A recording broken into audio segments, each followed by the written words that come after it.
चिन्ह छलना बुझी हुए ना हो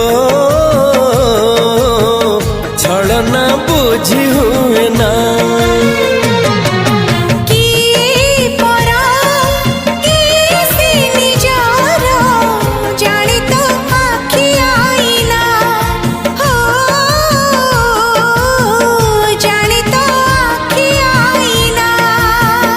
एते बड़ दुनिया रे जिए जान जाहकू चलिबाकू हुई बाट धरी तार बाहकू हाथ जदि छाड़े किए डरी बाटकू।